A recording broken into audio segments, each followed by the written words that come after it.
Hello friends, good morning. So this is Reshma. So I welcome you all to discuss about the concept of data abstraction in database management system. So the data abstraction concept I think we have already studied in different courses. So the concept will be same. So but here we'll learn this concept with respect to the concept of DBMS. So in general, the database data abstraction it refers to separation of the details of the data, that is the organization of the data and the storage of the data. So it separates details of data organization and storage, and it just highlight the essential features for a data. So this is referred to as data abstraction, that is hiding the details of organization and storage and highlighting only essential features. So now in DBMS, this data abstraction can be represented in three different layers. So now here, if we see this three-layer architecture, so now here, these three layers will be placed between the users and the database. So now here, there is these three layers will be there between user and the database. So the user will be using the content of the data, but the details about the data will be hidden from the user in three different levels. So now here, if we go for the first level, that is the view level.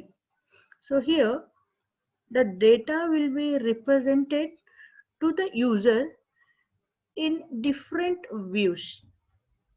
So for example, if you consider a banking database, in banking database we can find different set of users. If you are account holder, then you can view details of your account number. What is your account number? What is the balance available in your account number? What is the loan you have taken?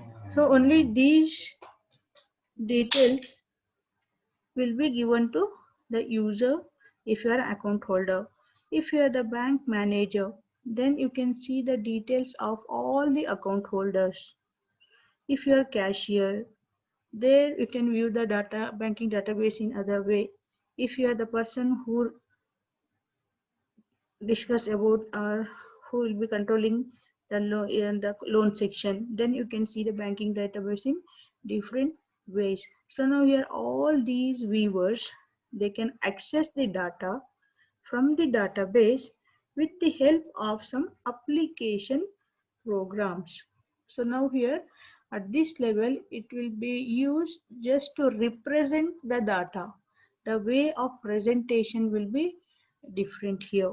So this is view level data. So now if we go for logical level, so in this logical level, so data will be represented with the help of some conceptual diagrams or conceptual representation. So here they may tell what is the data type of the fields. So if you are taking, we can represent with the help of VR diagram or relational diagrams. All these diagrams, they are used to our different data models which are used to represent the structure, logical structure of the data.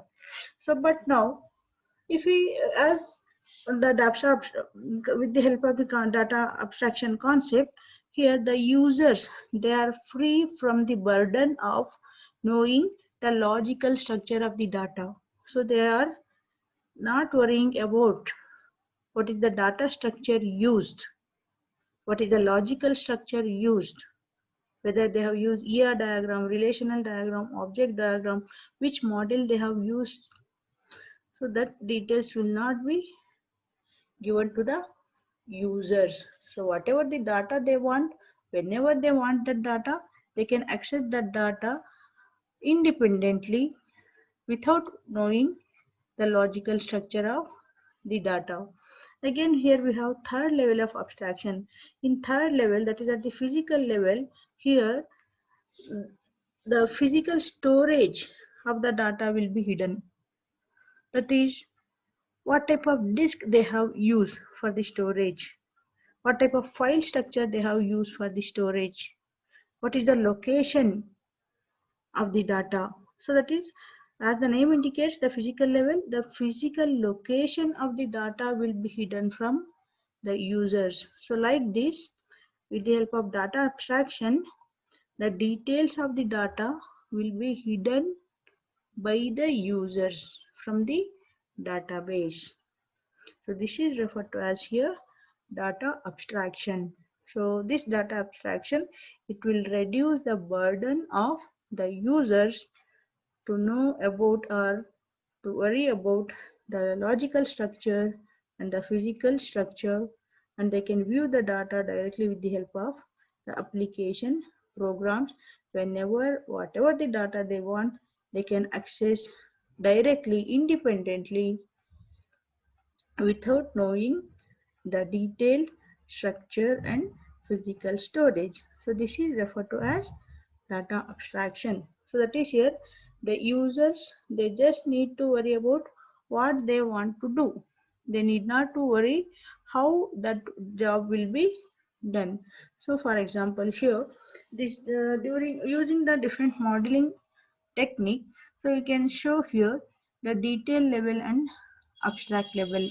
So at the physical level, the data, the complete detail will be given here, like what are the tables they have used, how the data stored in that particular table, what are the different operations they can perform, how the data fragmentation is done, how to access the data, all those details, in-depth details will be given in the physical data model level. Then if you go for logical data model, so here little bit abstraction will be there.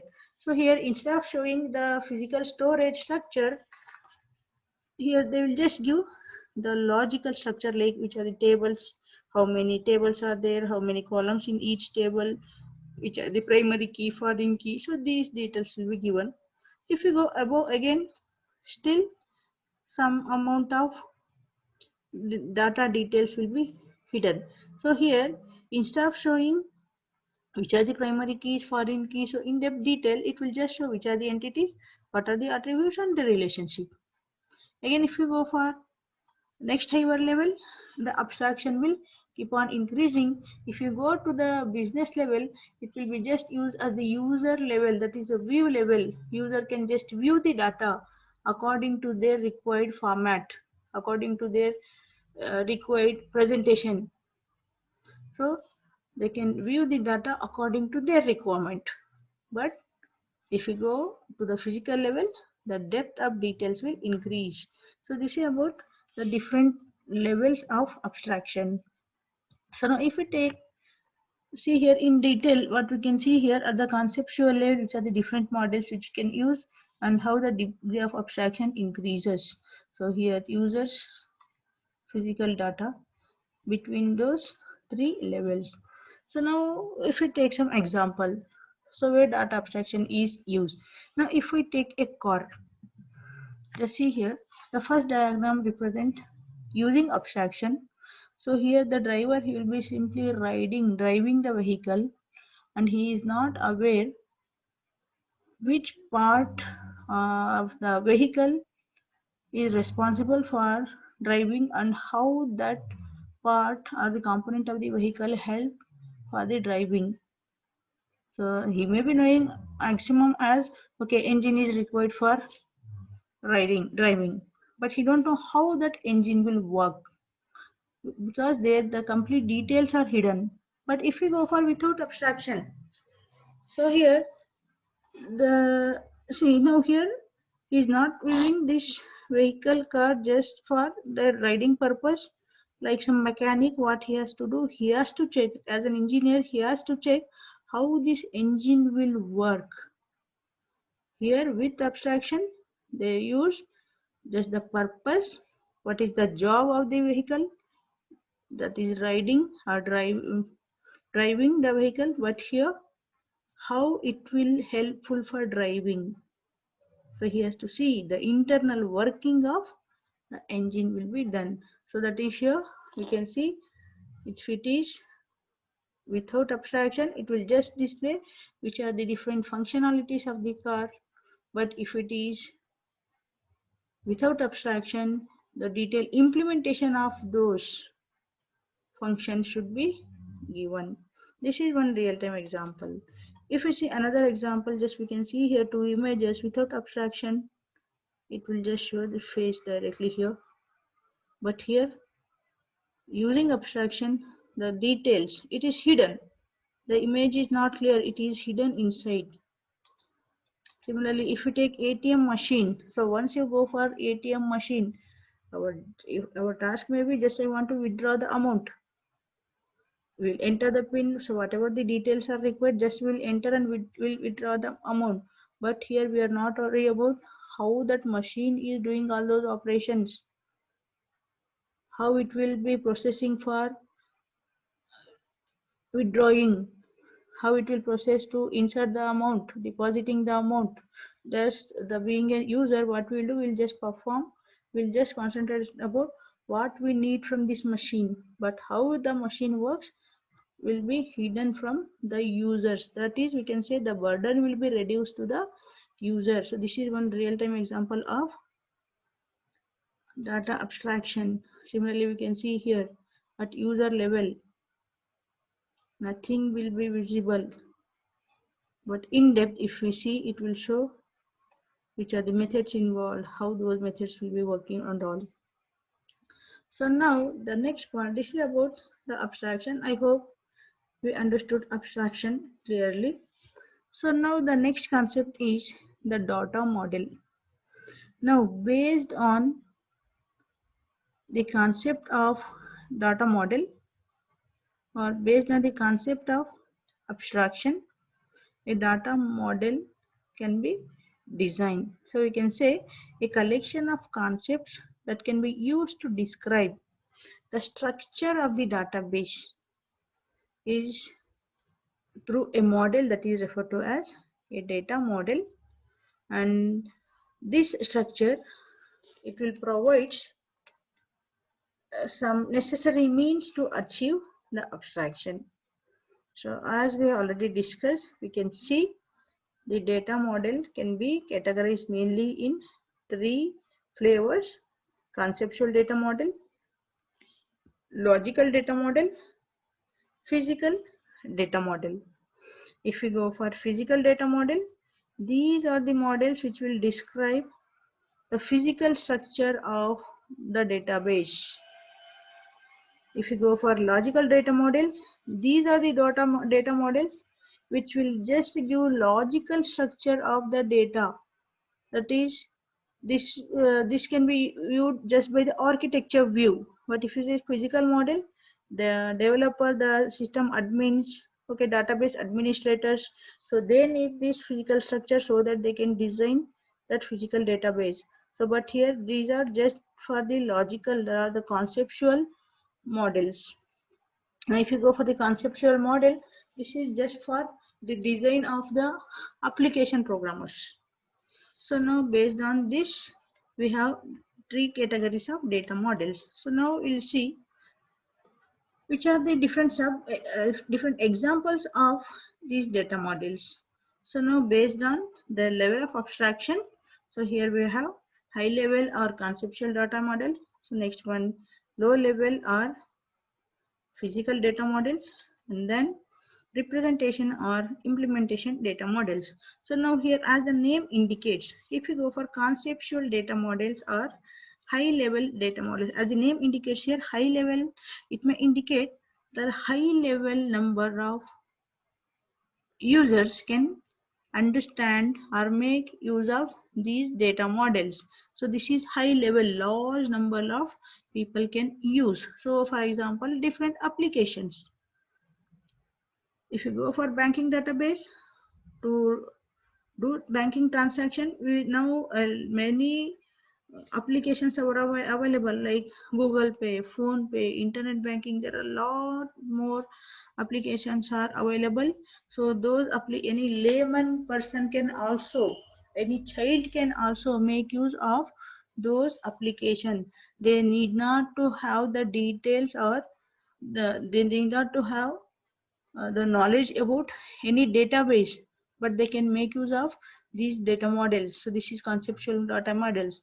The next level is low level or physical data models. So now here only few people can understand this type of data models, like the database administrators, database designers, the tool developers. So because here this will show the detailed structure of the data, how the data has been stored, how the data will be stored, what is the storage structure, what are the fields they have used. So only few can understand. Based on that, we have some data model examples. Then this is the intermediator between not. So here, the people who are making use of these data models, they need not be like they should know all the concept of database or like a designer, or they need not be any layman.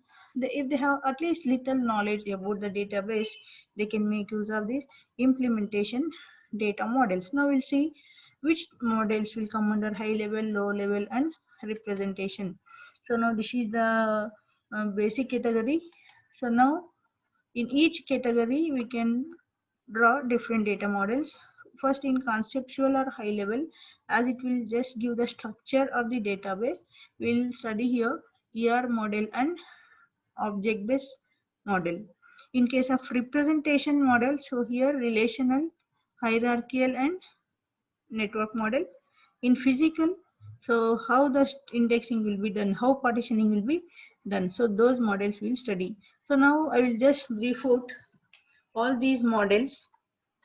So let's start with the ER model. See, ER model concept, that is each models we will study in detail one by one in the coming session. So here I will just give a brief out about these models. So as we know, ER model means entity relationship model.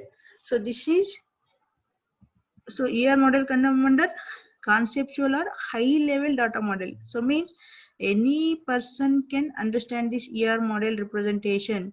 So now here, as the name indicate, here we are having entity and the relationship between those entities, and this will describe the structure of the database with the help of a diagram.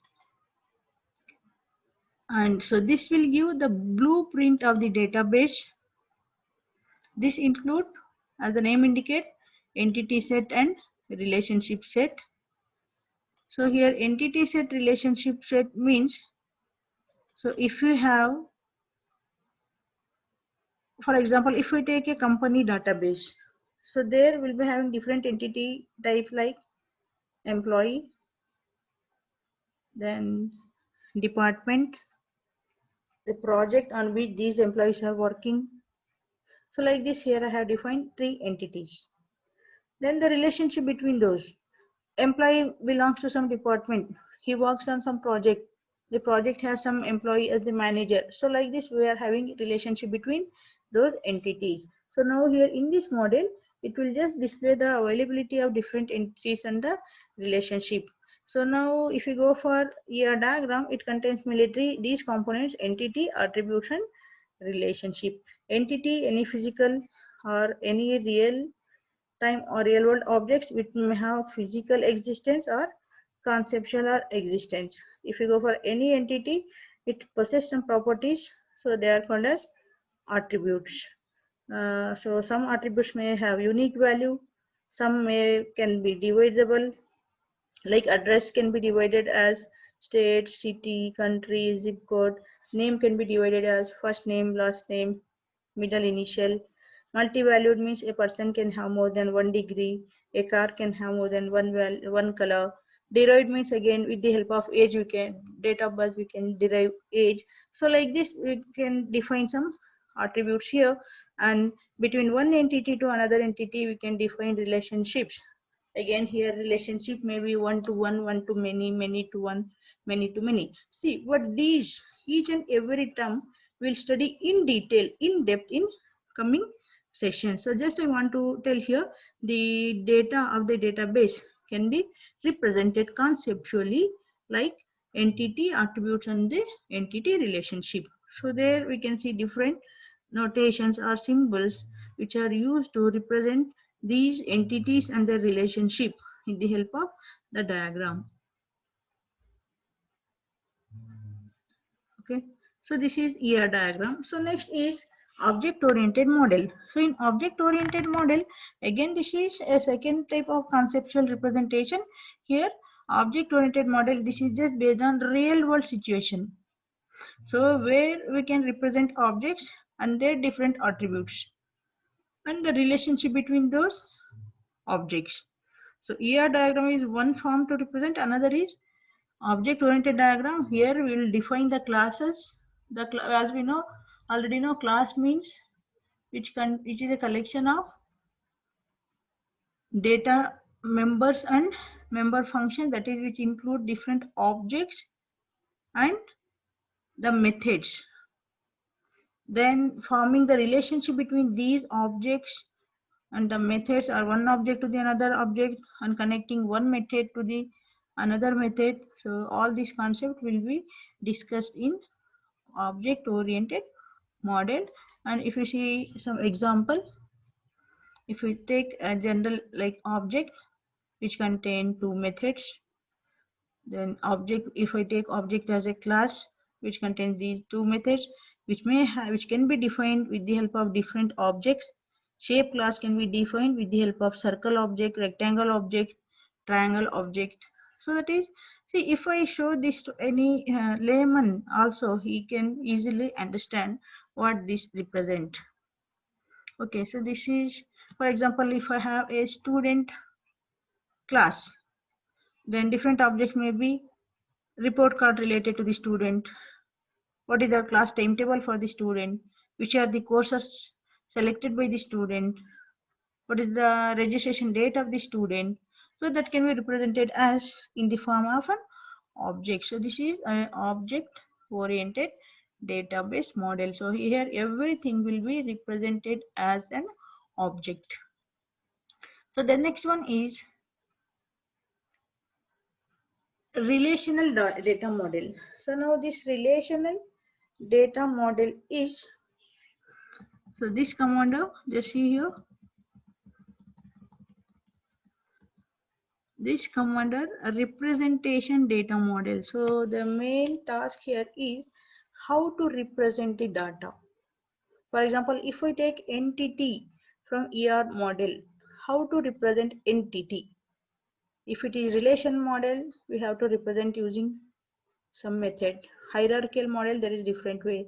Network model, so different way. Now we'll see which are the different methods to represent the ER model content or object based content using representation data models like relational model, hierarchical model, and network model.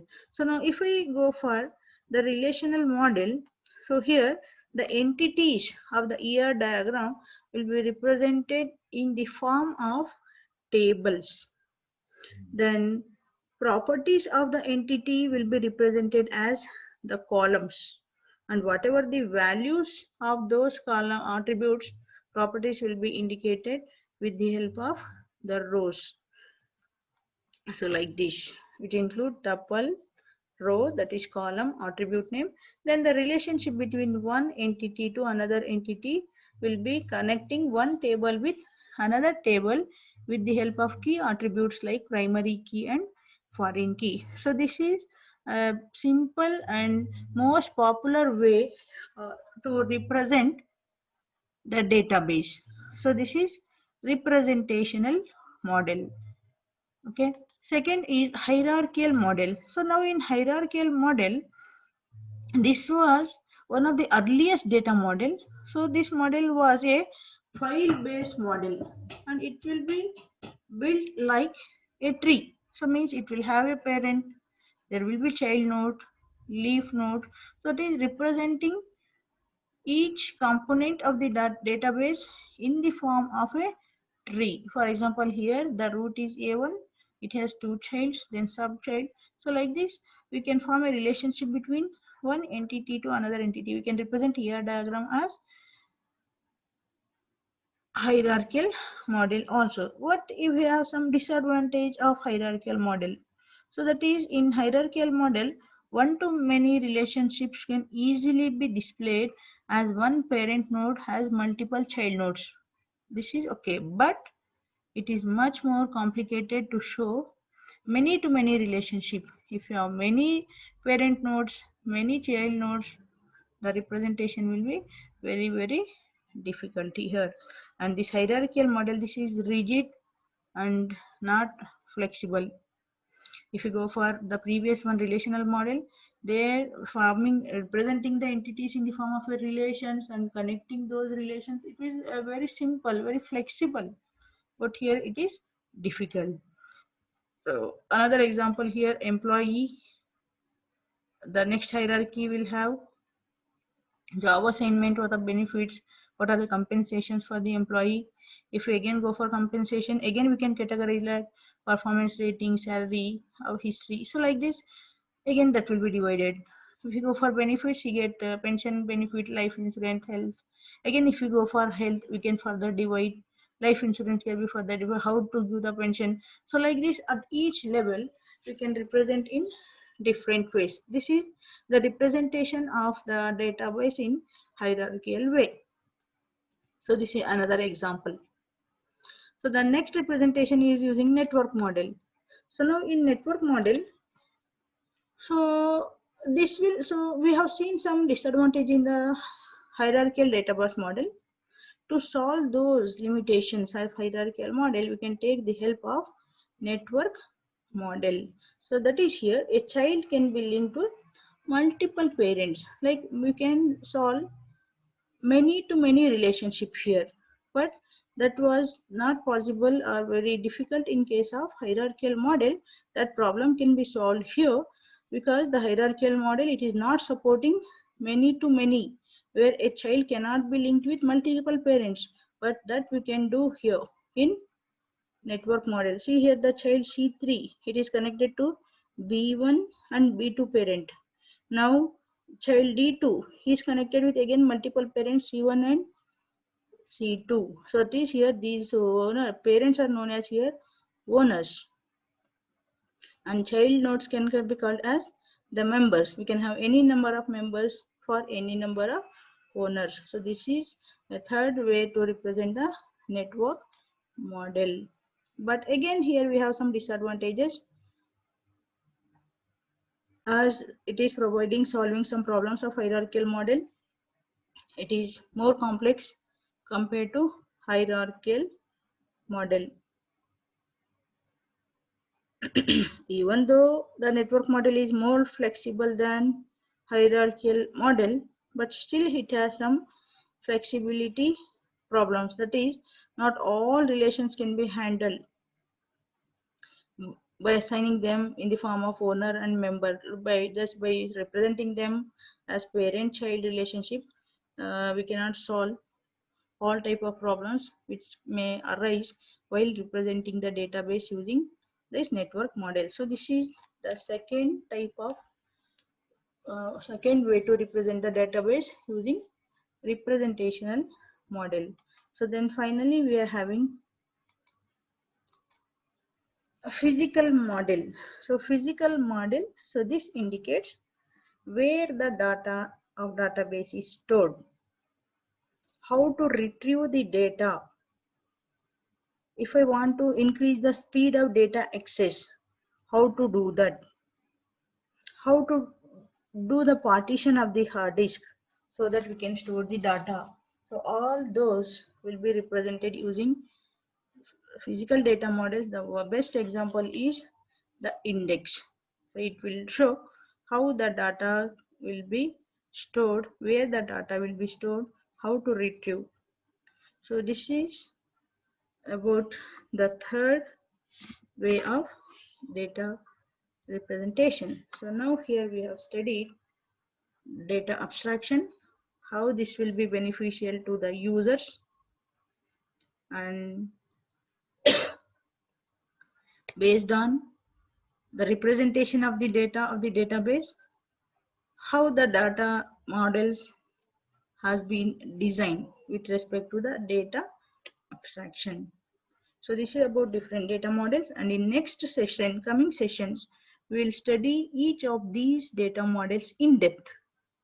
But among these data models, so we will learn two data models which are very important and basic requirements for the design of the database. They are ER model and relational model. So now whenever you are doing any project for the given database, first you need to draw ER diagram and then representation and then relational model. With the help of that, we can design or we can perform any operation with the database. I hope you get a knowledge about different data models, what are the benefits. Okay, so now thank you for watching this video, and in next videos I will be discussing about ER model. So to know about ER models or to get the updation about my next sessions, please subscribe to my channel and share with your friends and share your suggestions if you want me to add some more points.